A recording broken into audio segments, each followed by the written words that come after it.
Kendra, welcome to the show. I'm so excited to have you here. Thank you. I'm glad to be here.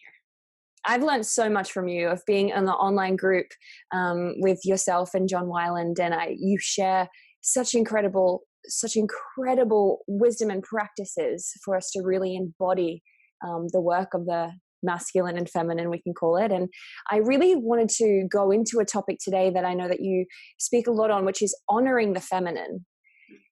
And I want to start at the conversation around feminism and the Me Too movement, because this comes up in your workshops, this comes up from conversations from men, from women, and I think it's a really sensitive but also needed conversation to have, especially on this topic. So, firstly, your take on feminism right now and the waves of feminism? What is that? Oh my goodness, that's a huge question.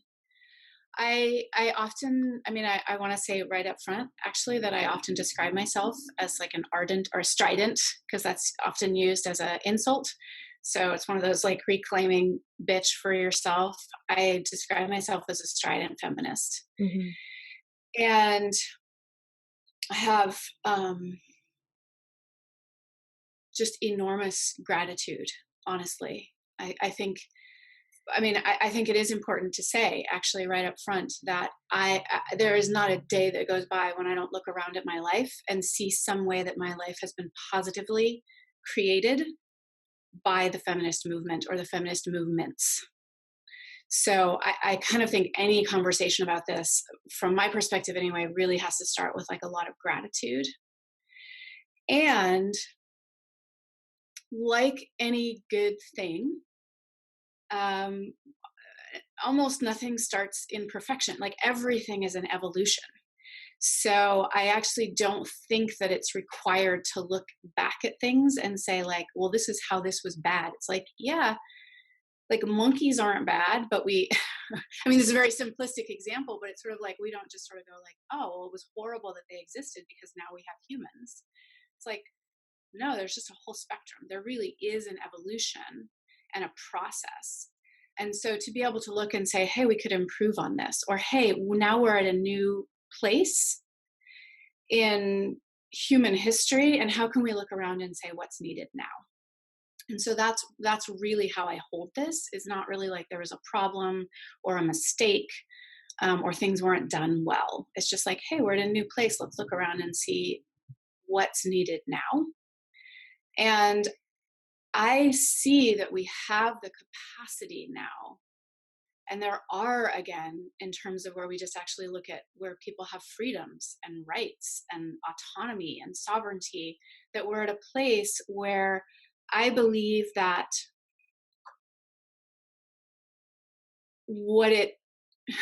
it's such a big statement to make, but I'll say I believe what it means to be a feminist today is to honor all of that, to honor,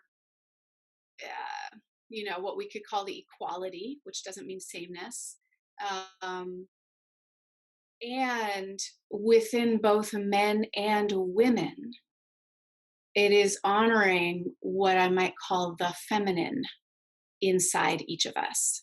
And so again, without any blame, shame, or judgment, I would say that, the most recent feminist movements have often sought to allow women to embody the masculine, which is important. Like we have masculine within us, and to not have that shamed or blamed or rejected or say you can't do that. All the way from, really distinct examples of like when little girls couldn't wear pants, or they had to wear dresses, and to go like, no, you can, not only can you wear the clothes that were more traditionally masculine or for boys and men, but you can climb trees, you can be fierce, you can say no, you can be angry as well as sad, like all of these things.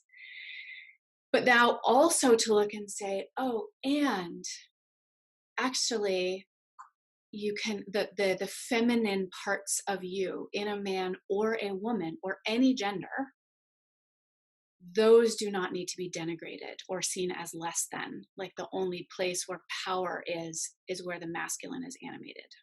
Mm-hmm. So that's what I would say at the basis. And then Yeah, yeah, I like that. And you know, it's almost like there's these pendulum swings happening.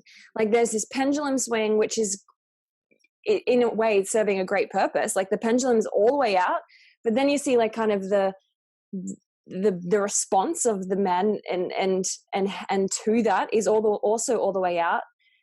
And then there's like the pendulum swings of the other angle where people just don't know what to do, so they don't do anything.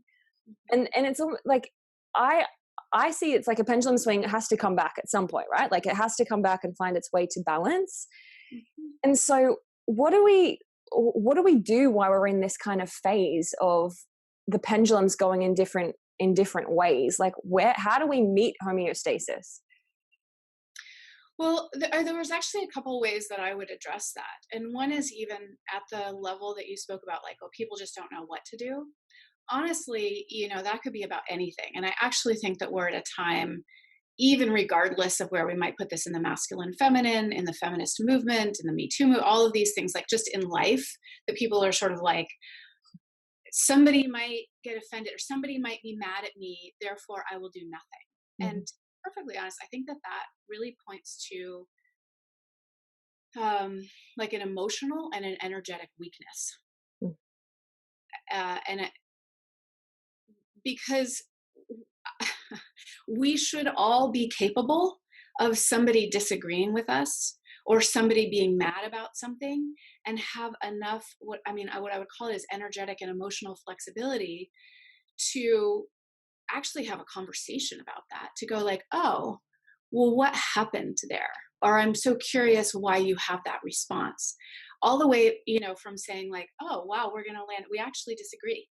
And can we actually sit here human to human and find that we fundamentally disagree about something? All the way to, oh, you know what? I realized that I actually I wasn't being as conscious as I could when I said that. And I'm sorry. I learned something here. I've actually changed my opinion or changed the way. So this is a little bit of a diversion from what you're asking about, but I would say that is part of what is required. Mm. Like it's almost a freeze response that we're having culturally. And the antidote to a freeze response is movement. Now it's not like just busting through and harming oneself or thinking like I have to, I'm having a freeze response. It means I need to run a marathon, but it means bringing movement, breath, energetic, emotional fluidity and flexibility into the space of fear. Like I'm afraid and that's okay. So that's what I hear when you say that, is like people basically going, I'm afraid. I'm like, yeah, you're afraid. Like that's just a human experience. Yeah, and that's so true. And I was having a chat with a friend last night about this topic actually, and we were talking about the concept of like intent and perspective. So like my intention when I was saying this thing had no intention of hurting you or, saying that you're wrong or whatever. But your perspective that you took on that was different to how I intended. So I feel like it's like that's how you took it, right? So there's something within you that offended me. So then what is it when you're talking about the emotional stuff that's going on? How do I now have a conversation about what's going on for me, opposed to just like saying that, no, this has offended me, you're wrong, blah, blah, blah. And it's about the intent versus perspective, I think, is like, because people aren't walking around intending to hurt people necessarily. So the intention is important as to where it's coming from. But I think that's what's missing in communication these days. Sure. I mean, ultimately, I would say that requires curiosity. And right. Curiosity, it's at the foundation. Like curiosity is a generosity, which is at the foundation of everything that I teach, or when John and I teach together. Generosity is really always at the core. So curiosity in and of itself is an act of generosity. And I would say it comes from both sides. Maybe I have an intention, but can I get curious about my impact, even if it wasn't my intention? And if I have a response to something that somebody says, can I get curious about their intention, regardless of my response? And it's in the in-between, and in all of our capacity to bring that, again, fluidity or flexibility, curiosity. That's ultimately where real communication, connection, intimacy lives. Mm. So I can't even recall what the original question was before we got into it. So there's the idea of the pendulum swinging, and actually, I love where we went, because I do think that curiosity is part of what allows us to find. I don't even know that it's, the pendulum's going to swing this way and then this way and then this way until we find like some middle ground, because that assumes again that there is actually some ultimate like right or Destination. correct or Yeah. destiny, or like, and I think as long as humans are alive, it is going to shift. Mm-hmm. So it will require there will be these peak times that you're speaking of, like we're swinging this way and then we're swinging this way, and there's sort of like some upheaval. Mm-hmm. And then there will be times where we're like, cool, I think we have that handled for 2 to 4 years or something, or a generation, or who knows exactly how it'll go. But that same curiosity that we were talking about, I think, is part of what's required for these more upheaval times. And it's curiosity for each other, like, who are you really? And it's also curiosity for ourselves. So one of the things that I wrote down actually when we were first getting started, that touches back on this idea of, well, what is it to actually honor the feminine then within each of us? And I would say this is on all layers. So it is at an energetic level, like when we're talking about the masculine and the feminine as actual energies in the world, or that come within bodies. And then there's the way that that plays out, which has to do with like, this is a little bit of a tangent, but I'll make it short. It's like, I remember after my first child was born, and a girlfriend of mine, who again, like total feminist, like didn't mean anything by it, she said, oh, it's so great that your husband is supporting you. And it's something niggled at me, and I couldn't put my finger on it for another like 24 or 48 hours. And then I remember thinking like, no, we're supporting each other. And we have language, we have, sort of deep unconscious bias culturally, and then ultimately our language supports that bias, that says that because the thing that he does earns a check that has his name on it, that puts money in our bank account, that somehow he is supporting our family, rather than the epic number of hours that I spent nursing our son so that he could go to work and earn a check. Not that mine is more important either. The fact that he was earning a check so that I could nurse my son, like, but they're equal. We're actually supporting each other to have the life that we have. Yes.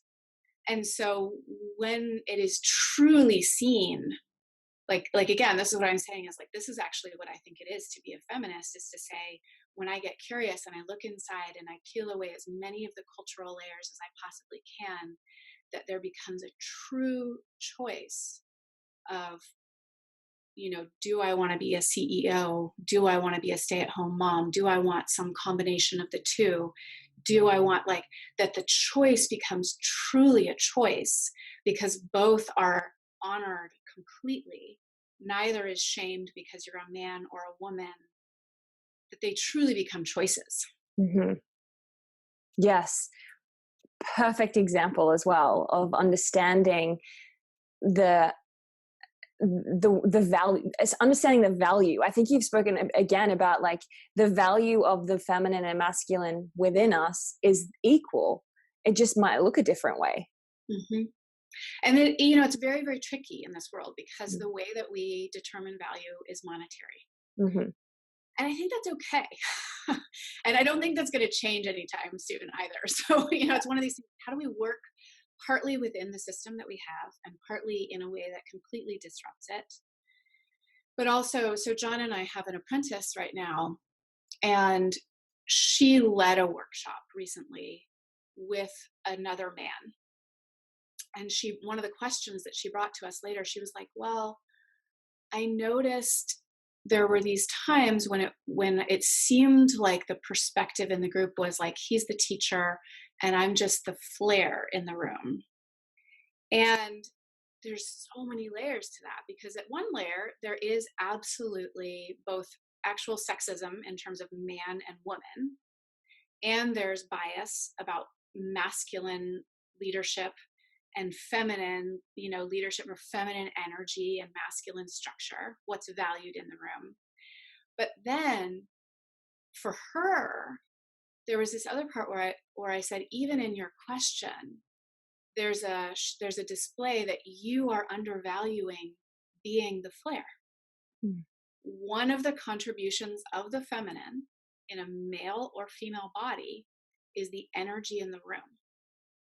And we will discount that as less valuable than like the content in the room, because we are culturally value the masculine over the feminine. That's so powerful. Right? And so it becomes this very, very deep piece. I mean, I was saying for her as a teacher, because that's where she's at, she's an apprentice, she's learning to be a teacher, is that she has to do that first. Yeah. I have to do this. I have to do this as a teacher, is rather than putting my attention out and going like, they're not valuing, I know that I'm bringing, why can't they see that what I'm doing by bringing the energy? I have to know that first. And I have to know it so fully that I literally transmit that into the room, that there can be no doubt that my contribution is just as valuable, even though it might look quite different. Mm-hmm. So good. And what do you find is happening when men are struggling in this post-feminist world? So the first is that I would refer back in some way to that piece that has to do with, I mean, this is a gross overgeneralization, but men are scared. Mm-hmm. And so there's some value for men, I would say specifically heterosexual men, right? They want to relate to women. In removing a little bit the content about like, okay, what's allowed and what's this and what's that. And like, it's specifically about the Me Too movement, or, it's like removing the content just a little bit and going like, okay, I'm afraid. So how am I going to bring my practice to creating energetic and emotional flexibility in a moment when I'm afraid? And that, again, I always hesitate to use words like responsibility. Like, do you have to do this? No, you do not have to do this. However, if you're a man who wants to take some responsibility for creating like the next level of beauty, I would say like depth and beauty in, it might be your specific relationship or relating, or even in this idea, if you want to take it larger, of where there is depth and beauty available in the relating between men and women. If you want to be at the cutting edge of that, one place is, how am I going to take leadership even when I'm afraid? And I might be afraid because there's a woman I'm so interested in that already, it's just a little scary to feel all that. And then I might be afraid because, first she might reject me, or she might misread me, or she might, but it's like, I'm afraid. There's something that I want and I'm afraid. And that's a nervous system capacity. So a lot of what, there's a lot of what John and I teach is the actual content and is the ways of being, and are these different things. But a lot of what we teach, and a lot of why our intensives are so intense, is because the entire process is actually building what I would call nervous system strength and flexibility, which simply allows us to be more responsive in heightened states. Yeah, I call it nervous system surgery because like I was in intensive with Justin in London, and that's what it felt like. It felt like you can feel your parts of you like you can feel stuff rewiring. And that's when it goes from sitting there with a notebook and writing notes to actually, like, if we look at the word embodiment and people are confused about what that is, it's like it's literally about doing the thing so that it rewires the system, and all of a sudden something shifts and changes and you feel it on a deeper level. And I think, and I refer to it as nervous system surgery, because I remember just being fried, like fried. And so when that happens, like, that's when things are shifting fully, right? Yes. And, you know, sometimes it's more subtle and sometimes it's very dramatic, like you're talking about, but it's this, it is just like you said, it's less about like, okay, so now I know all the things that are on the okay list and all the things that are on the not okay list. And this is, I just want to drop this in. It's not 100% of it, but there is this piece where I've looked at certain things, and there's, you know, men will be saying like, all the rules in the workplace have changed. And there's one part of me that's like, okay, yes, in some way the rules have changed, but the fact is women never liked being harassed at work. It's not like that changed. It's not like actually women liked having their asses grabbed on the job and now they don't. Actually never liked having their ass grabbed on the job. And now it's actually their livelihood, safety, and physical well-being is no longer threatened by saying, I didn't like that. Mm.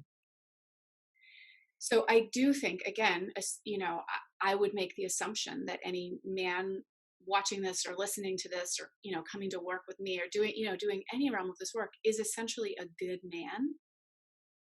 And like, I would trust his intention. And because of that, I would say to him in some sense, like, if you could take one step back from your own personal, you know, reaction and just imagine,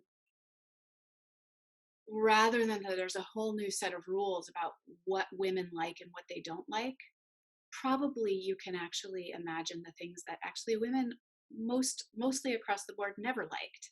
And now it's okay for them to say that. And then you just go like, oh yeah, but actually women generally do like being asked out. They don't like being harassed afterwards if they said no. You know, but there are these certain things that I actually think, and I could be way off here because I'm not a man, but that I think that sometimes if we can just take one step back, become a little bit common sense. Yeah. Yeah. And it's almost like, you know, when you talk about feeling when a masculine's in their masculine, they're in the consciousness, right? Where they can feel the space, the time and space. They can, is it intuitive, the right word? Like they can kind of feel what the person needs or what their partner needs or what their woman needs or whatever. Mm-hmm. It's almost that awareness to have. It's like, okay, feel into, is she into it or is she not? Because even if she's saying, yeah, you can kind of feel if it's a yes or if it's a no, right? So I actually wrote a piece about this because I think that this is one of the places that especially kind of your average man can practice. So there's a lot of this like, what if she's saying no but means yes? Or how do I feel into her and know deeper than her what she wants or needs beyond what she might know to ask for? Or and that's high level practice. Mm. That is high level practice, and it takes actually a high level for both the man and the woman, or for both partners in an experience, to play in that realm and to have enough self-trust and trust between that. It's sort of like, even if somebody makes a mistake in a moment, it doesn't really rupture the trust, because it's like, hey, we were practicing in that way. It didn't go exactly the way I wanted it, but that's high level. Mm-hmm. So I want to acknowledge that, you know, and John and I do that in our intensives because we hold such a strong container that we can go into those realms where people might not be able to do that on their own. Right. Now, I always have to preface this by saying, women, it is absolutely part of our responsibility to continue to learn to say no when we mean no. Mm-hmm. To say yes when we mean yes, and to say no when we mean no. And that is fully on our side of the street. And that is a huge piece of learning at this particular time in history. Most of us, again, who would come and work with me or who are watching this podcast We actually are not physically in danger if we say no when we mean no. We might feel scared because there are decades or centuries, or we had an experience as a child, and that's the place for our nervous system strength and flexibility to actually say, no, I'm a grown woman, and I'm no longer going to respond like, the 6-year-old girl who was punished for saying no. Mm-hmm.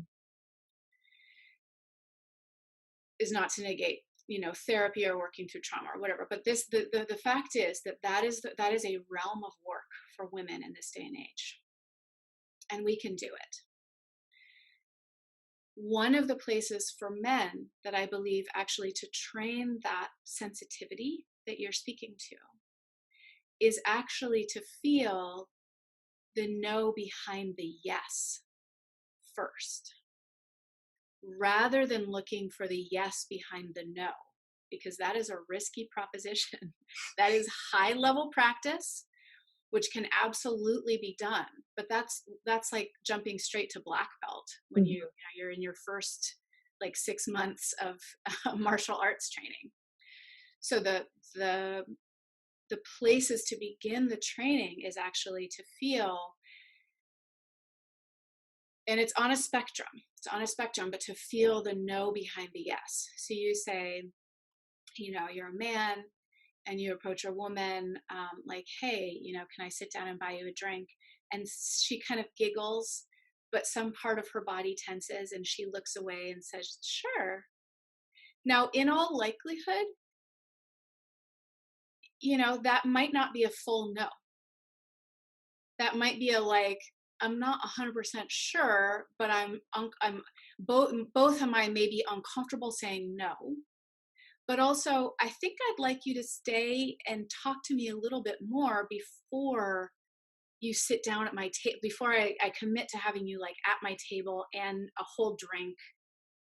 And so as a man, again, there's the feeling, rather than, great, she said sure, I'm going to take her up on it, I'm so glad I got the yes, consent, okay, we're good, and then just moving ahead, is pausing, maybe even literally shifting your body back slightly, connecting, right? Softening, connecting, and then being oh, well, asking a question, right? So why are you here tonight? Are you here with friends? Or what, there's some other way of engaging that energetically you've recognized there was a little bit of a no behind that yes. And that will train, and that actually allows her then to relax, not only because you didn't come in so strong that she has to put up the boundaries, but also whether she actually knows it consciously or not, she will be able to feel, oh, he could tell I wasn't a full yes. I feel so much safer because I can tell that he can actually feel that. That is going to allow me now to trust him possibly to take me beyond my no. Do you know what I mean? That's that's the baby steps that actually lead that direction. This makes so much sense. And I even have a life example recently, because then you could talk about how the woman can say no if she means no. But yeah. I was in a situation where I was literally just in LA riding a bike, and I got my bike, and so I was kind of going slow, and I was at lights, and this guy's chatting to me, and I was kind of a bit flustered, focusing on where I was going, but this guy's chatting to me, and then he's chatting to me and running with the bike. And so I stopped and I was okay, let's have a conversation if that's what's happening, right? So I had this conversation with this guy, and he's just random questions, and he's look, how long are you here for? I'd love to have a drink with you. And for me, it was a no in that moment, but I was so flustered in the moment. And then also was this is kind of cool that someone's just gone to this effort to chat to me. And so I was also about okay, weird. But then I also didn't want to say yes. And he said, I'm just not. And then he ended up connecting, getting my number, I think, or something like this. And I was look, I get back to you. I have to go. And so I left, and I felt flustered in the moment. There was no he was just in my face, new question. Can I get your number? Can I take you out? Can I? And it was I didn't know how to navigate it because it was so full on. So response. So for me, it was like, it was a no. And the second thing was like, I could tell he wasn't feeling my no. Like, Right. and even though I was trying to look away and go, like I wasn't being a clear, yes, I'm interested. I think I've been in situations where I've definitely respected and honored more the one that felt my no. Yes. Mm. Well, and again, like there's the actual example you're giving, and I'll just add a little nuance to it, which is even if you didn't have a clear no, he wasn't feeling that what was happening didn't feel good to you, that you were flustered, that you were overwhelmed, that, you know, that it was moving too fast, that like he couldn't feel that. Mm. And that would very likely be what has it be like, no, why would I want to spend more time with you? Like, you literally can't even feel how overwhelmed and uncomfortable I am in this moment. I don't really want to spend, you know, somewhere between an hour and like 3 hours in that state. Mm-hmm. So this is kind of where I would like to put it really bluntly, put the carrot for a man is it's both a carrot and it's as a heartfelt desire, actually, is that I believe that men have been taught that winning, if you will, is to get the number, to get the date, to get the sex. Like, and they're like, okay, that's, and the masculine nervous system, again, the masculine energetics within all of us is sort of primed for like winning and losing.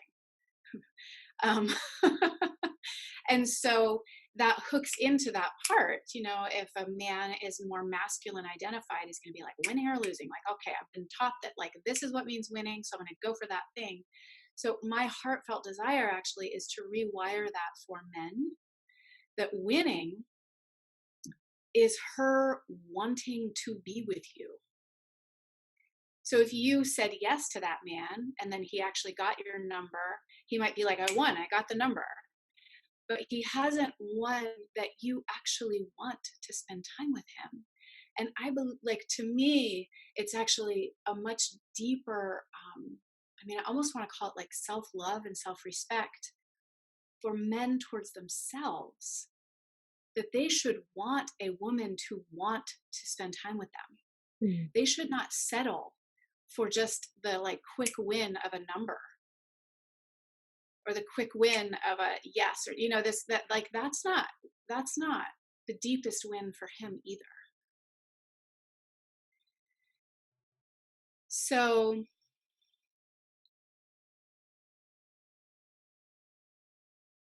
and I think it's the fear, honestly, well, if I don't keep pushing or if I slow down, I won't get the thing that I've been told is a win.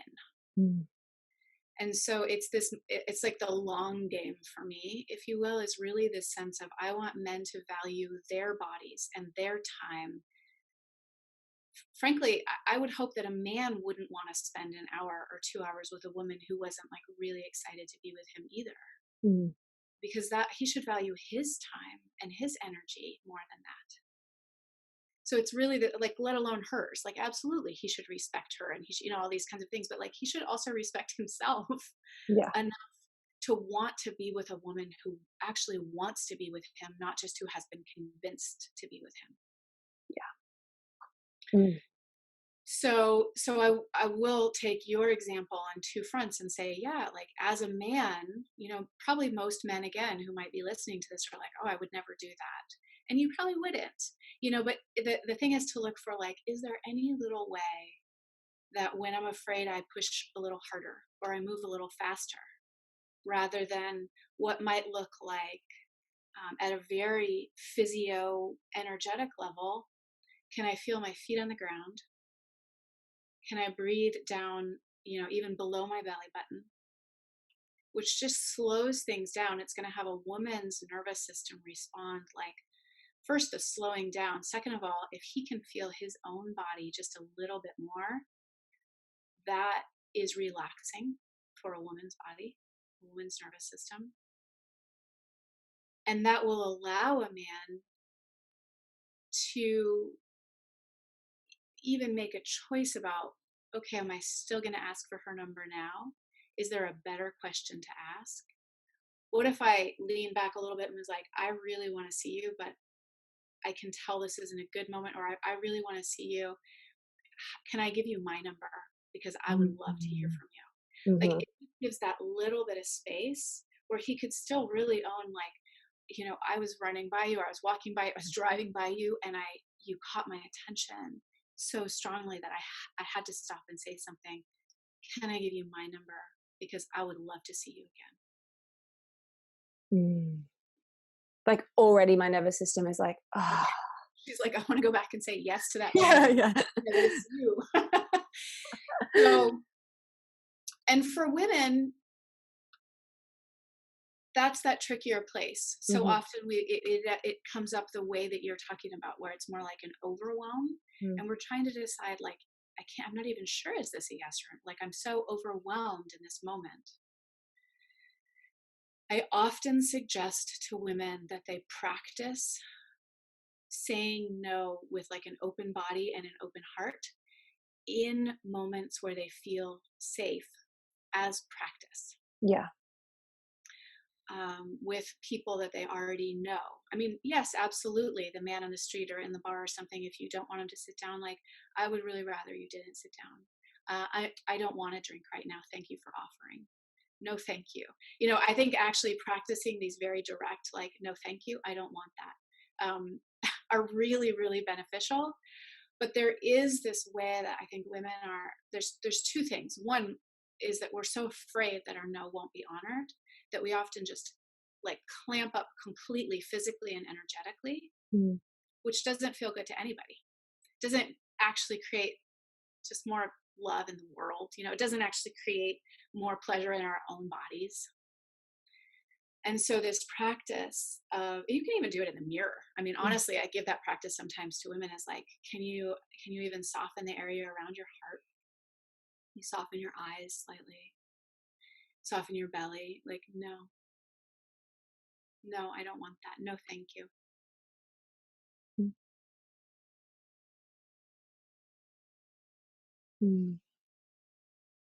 I feel like what came up for me in the moment was I acknowledging his bravery and courage in this moment. And I don't want to reject that because that to me was brave. So then I was like, oh shit, like I don't want to dim down the fact that he's just done this and that's cool. I don't want to reject it. But how do I honor my no in that moment and still encouraging him, I guess? I mean, I think that's such a beautiful response.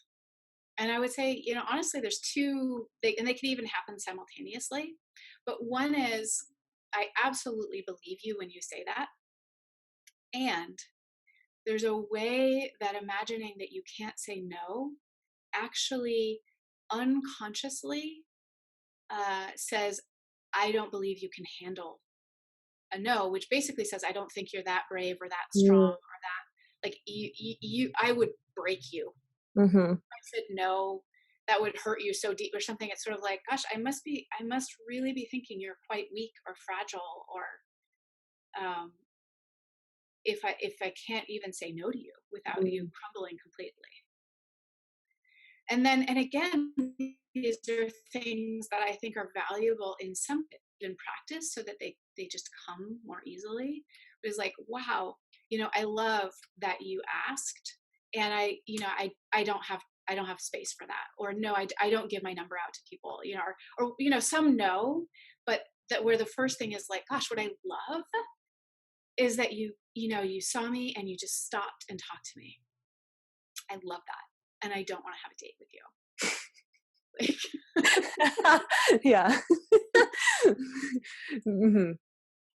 And I want to just drop a pin in this, because this is a practice that I have cultivated in myself a lot, and it actually is with people in general at this point, but it started with the people in my life on a regular basis, is that I would just begin my responsive sentences to them with, what I love about that is.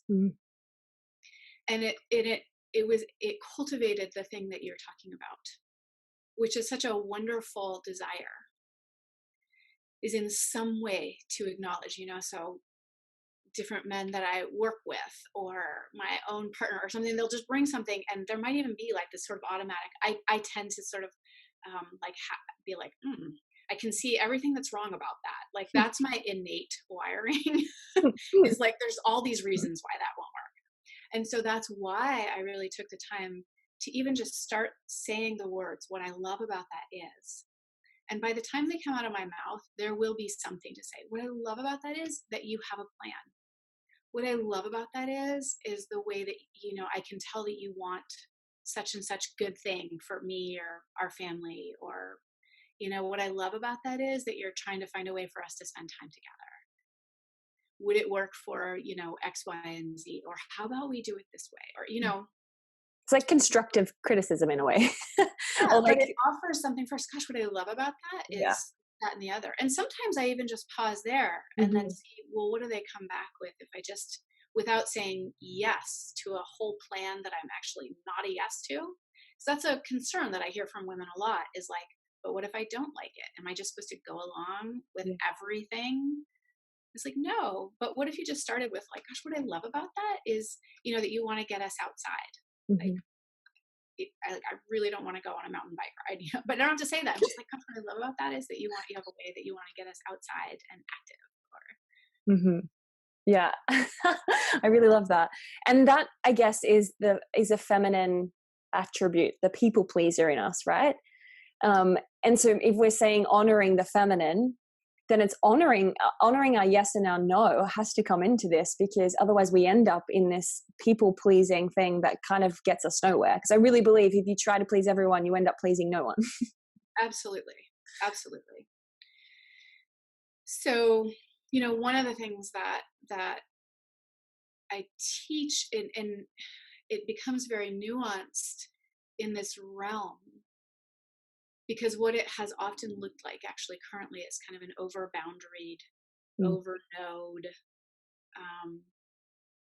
because yes, culturally, that's a realm that hasn't been honored. And yes, it is true that men have transgressed upon women's boundaries. But I would also say that for most women, that is the area they have not honored in themselves. And so then it becomes like, I got to be like really, firm about it. So at a deeper level, what I would say, like, to honor the feminine is to honor the energetic truth, and then be willing to reveal and express that energetic truth. Again, very high level practice is, with an open heart, with like a kind of what I would call a soft body. So my energetic truth might be anger or frustration, or there can be like an actual no, like the way we're talking about, but there's all these things. Actually, it's an energetic truth. And mostly the reason that people want to have like clear yeses and clear nos and like decisions about all these things is because it really is challenging to stay connected moment to moment. What is my energetic truth, and am I willing to reveal it? Can I be, can you, my partner do like a little stupid thing 1 second and me be like, and then the next minute he gives me his full attention and I'm like,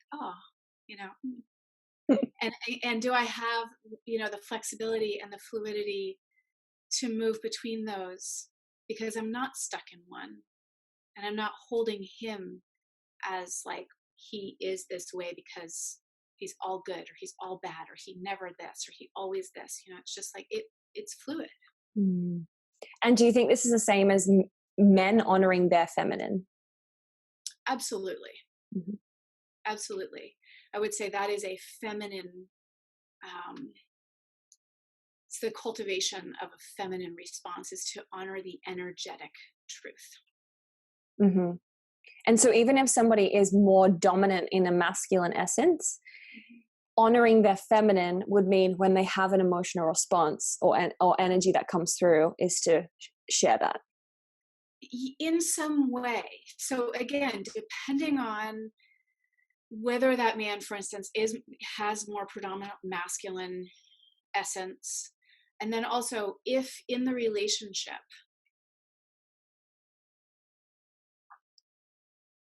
he or they are wanting to cultivate a certain kind of polarity. Mm-hmm. That does not mean that the man can never share his emotional truth. It often does mean, though, that it's helpful for him as the masculine, if this is the case in their relationship, say like, baby, like I'm just so in it tonight. Can I just share with you what's going on for me for 2 minutes? Or I got nothing left. My heart is breaking. Um, So it probably wouldn't look quite as moment to moment expressive Right. as, again, someone who either has a more feminine essence or that is the dynamic that is being intentionally cultivated between those two people. Mm-hmm. And sometimes that looks like, and this is actually true for men or women, depending on the moment that you're in, but it's really valuable for people to know how to create container for their own emotional experience and expression. So it can be, again, especially if a relationship has gotten depolarized for a variety of reasons, but one of them might be a man coming to his woman consistently and chronically with his emotional expression and her holding that consistently and chronically. And if that's the case, it can often be valuable for a man to find, like, okay, who are my other men that can hold my emotional expression? Or what are the containers I can set for myself Mm-hmm. where I do allow that to flow and be expressed, but I am not always only bringing it to my female partner. Yeah, super valuable. I've spoke about that in another episode with Andrew Horn, actually, around like sometimes it's valuable. I've worked with men on this stuff because they like, it's almost like I can be in my feminine and open up vulnerably and share this stuff and get it out, but then not have to take it home to my partner. And it's sometimes valuable to and Andrew talks about sharing, like, I don't want to give her the depth of what happened in men's group or the depth of what happened in any sessions, but I'll give her an overview so she feels included. Like, hey, like this is what happened in this retreat, or this is kind of the things that I've learned, or things I'm going to work on, or so it feels like, she's included. She's like, cool, got the good stuff, but didn't have to hold that space for the emotional mess to come through. And I see value in both for sure, but I think it's having that awareness and having the different containers that you do have that you can process that. Absolutely. I mean, absolutely. And I will say that I do believe it's really important because there is what I would say is a common misunderstanding in men's work, or even in this realm of masculine feminine polarity work, Mm-hmm. that for a man to be masculine means he has to be stoic and unfeeling, always still, and just take whatever comes towards him with no response. And I do not believe that is true. That is absolutely not what I teach. Mm-hmm. But there is a real difference, and even actually men being able to say, like, okay, give me everything you've got for 2 minutes. And then 2 minutes is up and he's like, thank you. But that's the completion. Or if a woman comes and says, I need to talk about, blah, blah, blah, blah, blah, whatever it is that she thinks she needs to talk about, he might say, awesome. So we're going to talk about it for 10 minutes and it's going to be in this kind of a structure, or I want to hear everything that you have to say for 5 minutes. And then we're going to have like a constructive, collaborative conversation for 5 minutes. And honestly, as maybe rigid or formal as that can sound, I find that it relaxes everyone's nervous system.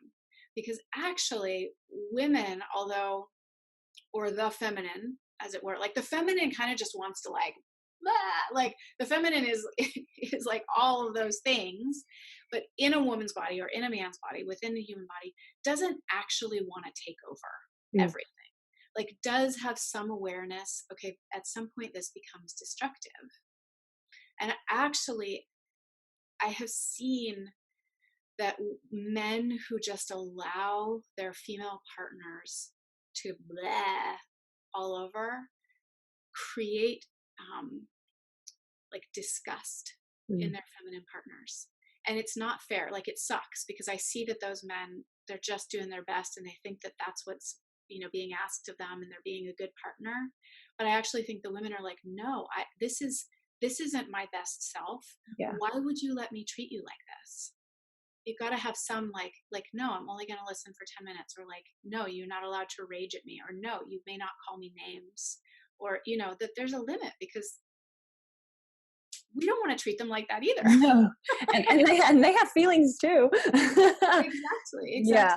I love that. I have a close friend who's very in his masculine, and it helps polarize me into my feminine. But we have this thing where we go, okay, you talk for 5 minutes and then I'll respond for 2 minutes, and then I'll talk for 5 minutes and you respond for 2 minutes. And it's just a nice thing just to get it all out, but in this kind of set up space. It's really cool. Yeah. Amazing. I've loved this chat. What is the last thing that you feel you want to add to the conversation all around what we've spoken about so far in honoring the femme? Gosh, great question. I think the last thing I would say, and I do think that we've touched on this, but that it's important to say really explicitly that this really is actually about honoring the feminine in all aspects. And that as long as we only see it as a female movement, or the rise of the feminine, like goddessy culture, but in any way shame the feminine when it shows up in men, I think we're all going to lose. Yeah. And so it's truly, it's that true honoring without shaming that aspect that exists within all of us. Mm-hmm. Yeah, beautiful. Thank you. And where can people go to find out more about your work and the way that you're doing it in the world? Thank you. The easiest way is probably kendracunov.com. The great thing about a name like Kendra Cunov is I'm easy to find on Instagram. I'm easy to find on Facebook. And on my website, there's a lot of free blogs that you can access, as well as be able to see, calendar of teaching and that sort of thing. Mm-hmm. I would love to link up that yes and no article you wrote as well for people to access more of that. That would be cool. But otherwise, I'm deeply appreciate the work that you do and the practice that you're dedicated to. And it's helping so many people, including myself. So I really honor that and honor your work. Thank you so much for sharing today. Thank you so much.